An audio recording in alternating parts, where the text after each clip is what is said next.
Hello everybody, this is Fabi from The Next Big Rush, and I have just received a question that is so good I decided to make a whole video just to answer this one question. Now I'm going to paraphrase it and completely destroy it, but it was basically something along the lines of, okay, you said that you want to get 13% compound interest on your money. Banks out there are struggling to get 7% a year. What makes you think that you're going to get 13? Love the question. First of all, a healthy dose of skepticism is super welcome. You need to have it if you're going to be a successful investor in anything. In stocks, in oil patches, in real estate. You need to stop, use logic, do the math, and then decide.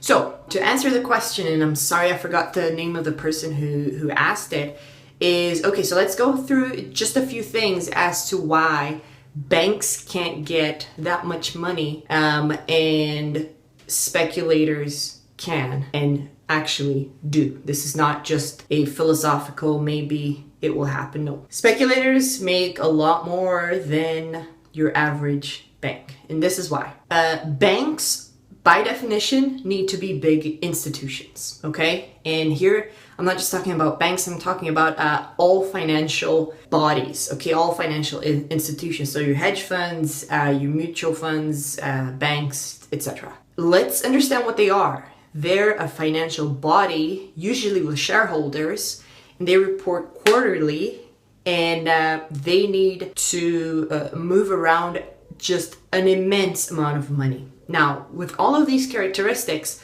what happens is there are some corners of the market that they can't touch or won't touch. Why is that? Well, they can't really afford the luxury of doing something like you and I can. For example, buying uranium stocks, seeing them go down 10, 30, 50, 80% and have to report back to their shareholders and say, hey, look, we've lost another 20% of your money. Is that still okay? No, it's not still okay because people will withdraw their investment and then the bank or financial institution would just collapse.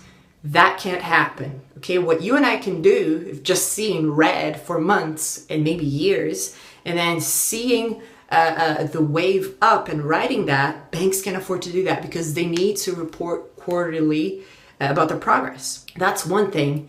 The other thing, and I'm sure I've mentioned this before, but some of these companies are so tiny, like a 10 million market cap company, it is like not even on the radar of most investment groups because maybe they want to invest 3 billion. If you invest any amount of money in a 10 million company that's very thinly traded, you're gonna make it go up 10 times, and that's not good. Not good, like really. Nobody wants that. And they could get investigated by the SEC and stuff like that. So they need a big enough market, a big enough investment when it comes to pretty much anything. It's the same as me saying, like, look, why do you think you can get more return in your real estate portfolio than what Goldman Sachs can? I mean, can't just Goldman Sachs come in here and buy up all the homes in Houston? The answer is no, they can't. Okay? Warren Buffett said if he could, he would just buy a bunch of foreclosed homes and that would be him. But they can't do that. There are rules as to what they can buy and what they can't buy. So, because of those two main reasons, it's really impossible for them to speculate. And here's the other thing. Speculating is not what banks do. They want to invest. So they want to invest in really safe big companies, or they want to lend you money for your home, depending on what the market is doing and obviously on your ability to pay them back. And the ruling thought with most banks is, how can we get a safe return? Because if they don't look for a safe return, then, well, we already know what happens. 2008, banks were holding so many underwater homes that a lot of them became troubled. Look at the banks from 2008 until now. They haven't recovered. And with what's going on right now, I don't think it's going to happen for a long time. So I think that answers the question. Some of it is stuff I've already said, and there are other few things that make it really impossible for banks to come into certain areas, but those main ideas make it so that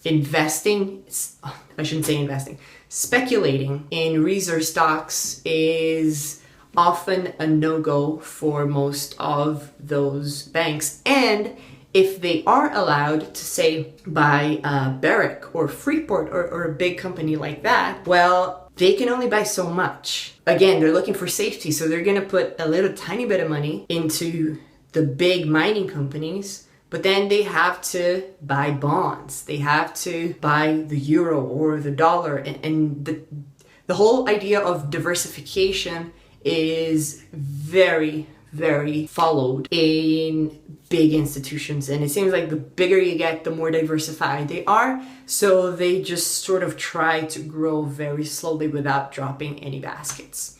That's it. Thank you very much. If you like this video, hit like and subscribe, because there's a lot more coming your way, and the sun is coming down. Take care.